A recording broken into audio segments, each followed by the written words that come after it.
ये श्वेत रंग के क्यों हो जाते हैं केश, इसको बड़ी दृढ़ता के साथ समझा जाए। ये दृश्य ऐसा नहीं है कि किसी एक दो के साथ होता है, सबके साथ नहीं होगा, ये सबके साथ होता है, सबके साथ। अब तो ये समय के पहले होता है, पहले तो एक अवधि होती थी कि इस समय से ये चीजें। हमारे यहाँ 4 वर्ण आश्रम की व्यवस्था है, पहला ब्रह्मचर्य में रहिए, फिर गृहस्थ आश्रम में रहिए, फिर वानप्रस्थ में रहिए, उसके बाद आप संन्यास में जाइए। ये 4 वर्ण बने थे, 4 आश्रम बने थे। 25 वर्ष तक ब्रह्मचर्य, 25 के बाद फिर आपका गृहस्थ आश्रम, उस 25 के बाद जब ये 50 हो गए तो 75 जो प्रारंभ हुआ, तो इसमें आपको करना है वानप्रस्थ। क्यों किया गया? क्योंकि तब 100 वर्ष की आयु बहुत साधारण थी, सबकी होती थी। मुझे लगता है इसीलिए अब समय के पहले ही बाल भी पक जाते हैं कि जब तुम्हें 100 साल जीना ही नहीं है तो टाइम के पहले सुधर जाओ। क्यों इंतजार कर रहे हो? तुम्हारी टोटल आयु 70 खींच जाए तो भी बहुत बड़ी बात है। समय के पहले जाग जाओ भैया। बाल जो है वो कानों के इस एरिया वाले बाल सबसे पहले सफेद होते हैं, सबसे पहले, फिर ये खोपड़ी वाला तो बाद में जाएगा, यहाँ का पहले। क्यों? ये एरिया कान के निकट है। ये श्वेत बाल कान में आकर बोलते होंगे, अभी तो हमारे नहीं आएंगे तो हमारे भी बोलेंगे। क्या बोलते होंगे? भैया हम बाल हैं, हम तब से तुम्हारे साथ हैं जब तुम बाल थे, अब हमने भी अपना रंग बदल दिया, तुम अपना रंग कब बदलोगे? हम काले से गोरे हो गए, यानी हमने काली माँ छोड़ दी और अब बेदाग जीवन जीना शुरू कर रहे हैं। अब तुम भी अपने जीवन की रंगीन दुनिया को छोड़ो और अब श्वेत यानी बेदाग जीवन की ओर प्रवेश करो। अब तक जो हुआ हो गया, अब अगर तुम नहीं सुधरे तो तुम्हारा फिर आगे का रास्ता उचित होने वाला नहीं है। एक एक संकेत प्रतिपल हमें भगवान की तरफ से मिलता है, प्रतिपल। हम कहते हैं, मैं बार बार कहती हूँ, कल भी मैंने निवेदन किया, जीवन में कभी मत कहिए मेरे पास फुर्सत नहीं है, मेरे पास मंदिर जाने का समय नहीं। कभी व्यक्ति सोचता है ना आज मंदिर जाऊं, किसी कारणवश नहीं जा पाता तो वो इतने आराम में रहता है, वो क्या कहता है, अरे काम में फंस गए इसीलिए आज नहीं जा पाए, कल जा पाएंगे। आप तसल्ली में मत आइए, आप अपने एकांत गृह में बैठकर सोचिए, ऐसा क्या आज मुझसे दिन भर में हो गया कि मेरे मालिक ने मुझे अपने सामने देखना तक मंजूर नहीं किया।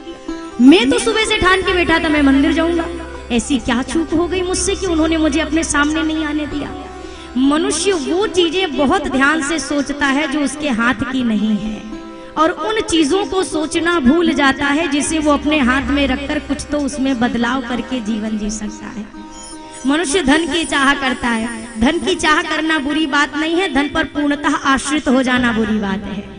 अगर कोई ये सोचे हमारे पास बहुत है, एक सज्जन से उनके मित्र कहें, भैया धर्म कर्म में भी अब लगाओ, तुम तो अब हर तरह से संपन्न हो गए। अरे सब करेंगे, बुढ़ापे के लिए सब हमारे हाथ में है। आदमी कहता है हमारे हाथ में है, हमने इतना अपने हाथ में रखा है। अरे पहले ये देखो तुम्हारा हाथ तुम्हारे हाथ में है क्या? आपका हाथ ही आपके हाथ में नहीं है तो हाथ वाला सामान आपके हाथ में कहां से आएगा? समय रहते हम जग जाएं। एक बड़े सुंदर भजन गायक, उन्होंने कहा, फुर्सत के वक्त में ना सुमिरन किया हरि का, उस वक्त मांगा, उस वक्त मांगा, अरे जब वक्त तंग आया, उस वक्त मांगा, जब वक्त तंग आया, जीवन खत्म हुआ तो जीने का ढंग आया, जीवन खत्म हुआ तो जीने का ढंग आया। अरे जब शम्मा बुझ गई तो, जब शम्मा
जब बूढ़े तन के हर एक, जब बूढ़े तन के हर एक पुरजे में जंग आया, जब बूढ़े तन के हर एक पुरजे में जंग आया, जीवन खत्म हुआ तो जीने का ढंग आया, जीवन खत्म हुआ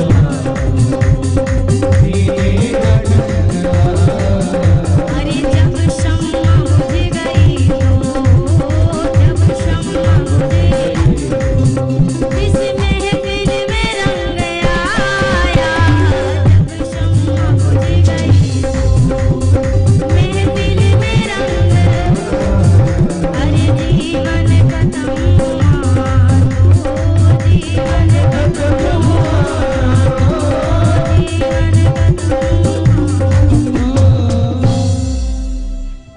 अजी जीने का ढंग आया, जीवन खत्म हुआ। एक बड़ी सुंदर बात इस भजन में कही गई, वैसे तो सारी लाइनें बिल्कुल अच्छी हैं, एक बड़ी अच्छी बात है, मन की मशीनरी ने तब ठीक चलना सीखा। कोई गाड़ी हो, गाड़ी के सारे पुर्जे एकदम चकाचक न्यू ब्रांड, एकदम नए, इंजन खराब हो, गाड़ी चलेगी? अरे बोलिए, नहीं ना।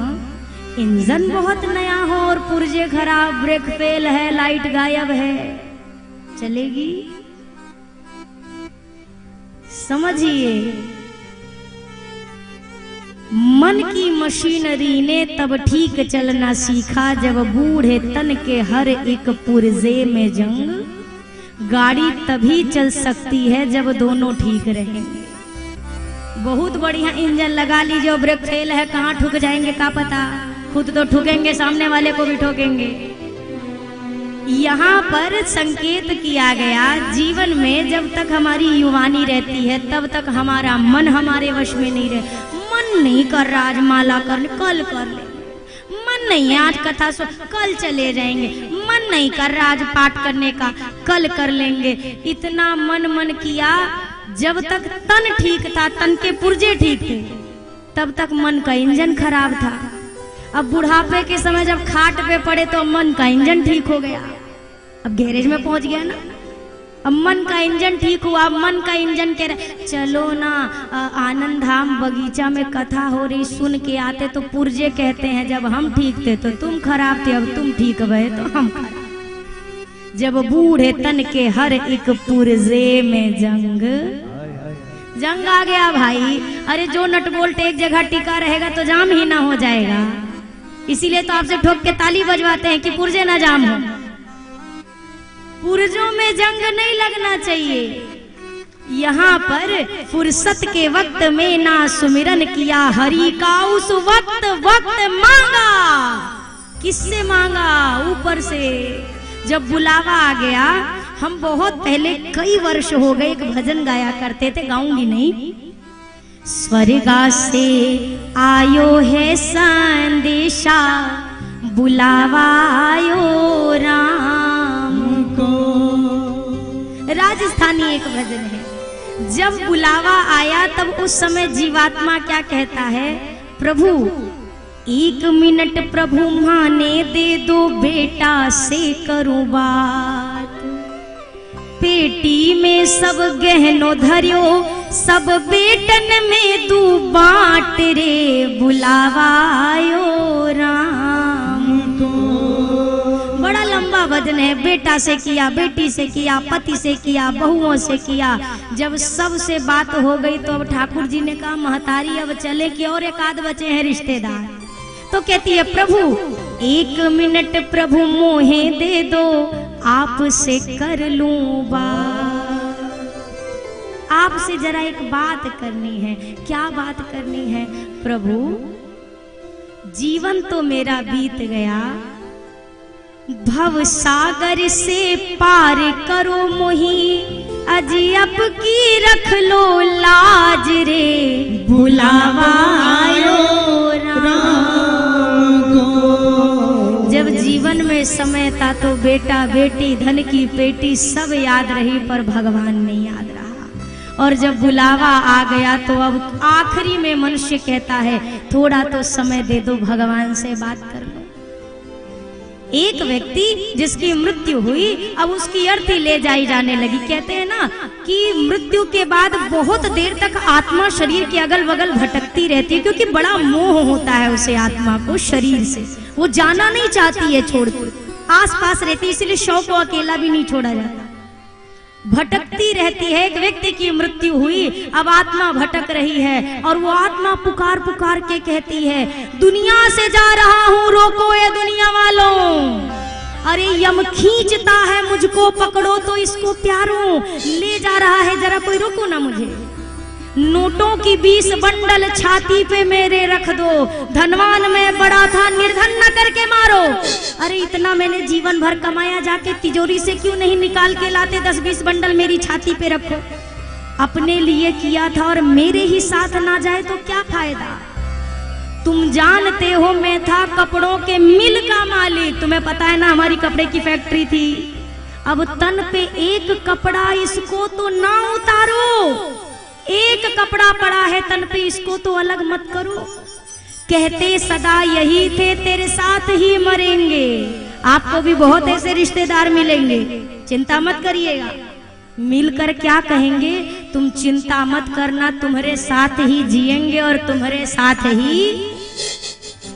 जो आदमी ऐसा कहे लेट मत करिए, तत्काल चूहा मारने की दवा लाइए, कहिए हमहू खा रहे हैं तुमहू खा। पहले ट्रेलर लेंगे, ट्रायल होगा, उसके बाद हम यकीन करेंगे कि तुम साथ में मरोगे कि नहीं मरोगे। कहते सदा यही थे तेरे साथ ही मरेंगे, अब मर गए कहाँ सब, उनको आवाज मारो। हमारे साथ मरने वाले कहाँ मर गए, पहले ही निपट गए, कहाँ है सब। एक मिनट भी अकेला मुझको न छोड़ते थे, अब जा रहा हूँ तन्हा, मेरे आओ रिश्तेदारों। लाइन लगती थी मुझसे मिलने की, अब अकेले जा रहा हूँ, कोई एक भी नहीं आ रहा है। अर्थी निकल पड़ी। अब ये आत्मा चीख कर कहती है मुझे नास्तिक को थोड़ा करने दो, हरि के दर्शन मंदिर के आगे मेरी अर्थी जरा उतारो। 2 मिनट रोको ना, मैं दर्शन तो कर लूं, जीवन भर नहीं किया क्योंकि माया में था। एक बार आखिरी समय में मेरी अर्थी को तो दर्शन कर लेने दो। अर्थी भी नहीं रोकी गई। अब आत्मा कहती है अच्छा मुझे नहीं रोकते कोई बात नहीं, मेरी बात तो इस तक पहुंचा दो, कानों में इनके जाके प्रभु से जरा ये कह दो। क्या कह दो, पापी तो मैं बहुत था लेकिन मुझे भी तारो, पापी तो मैं बहुत था लेकिन मुझे भी तारो।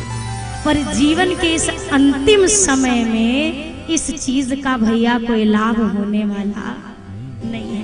आप कहो रावण तो तर गया था एक बार राम कह करके, बिल्कुल तर गया था, पर रावण उसके पहले जन्म में कितने धर्म करके आया है इस बात को आप नकार नहीं सकते। जब वो प्रताप भानु के रूप में थे, एक एक यज्ञ को हजारों हजार बार उन्होंने संपन्न किया, तब वो रावण बने। तो पूर्व जन्म के सुकृत को भी तो आप जोड़ोगे ना। हमें तो हमारा पिछले का आता पता ही नहीं है, क्या करके आए हैं क्या कर रहे हैं, बस ये ध्यान दें। दशरथ जी ने तत्काल निर्णय लिया। क्या निर्णय लिया, अब ये सब कुछ मैं उनको सौंप दूं, ये जिनका है, यानी वो वानप्रस्थ का जीवन जीना है। जिम्मेदारियों का बोझ एक समय तक उठाना चाहिए। एक समय के बाद जिसके लिए ये जिम्मेदारी आपने अब तक उठाई थी, अब इसको दे करके छुट्टी गई। किसको देना है, जिसके लिए आपने कमाया है। व्यक्ति जीवन भर उसी में फंसा रहता है। क्यों रहता है, अगर मैंने नहीं संभाला तो कहीं बिगाड़ ना दे, और इस चक्कर में वो अपनी खोपड़ी पे जीवन भर बोझा लिए लिए मर ही जाता है। छुट्टी नहीं मिलती है। आपकी जब तक अवस्था कमाई की थी तब तक धन की कमाई करिए और साथ में कमाई हो राम नाम की, लेकिन एक समय जब आपके बुढ़ापे की दस्तक हो तो अब धन की कमाई छोड़कर केवल राम नाम की कमाई होनी चाहिए। न चंचल सदा जिंदगानी रहेगी, न राजा रहा है न रानी रहेगी, न कमलों पे हरदम मंडराएंगे भंवरे, न फूलों की बुलबुल दीवानी रहेगी। ये सिगरेट चिल्मे तमाशावा फिल्में, न यारों की महफिल सुहानी रहेगी। बुढ़ापा जो आया कदम लड़खड़ाए, तो खड़ी कब तक बिल्डिंग पुरानी रहेगी। जब कदम लड़खड़ाएंगे तो कितने दिन हम खड़े रह पाएंगे। याद रहे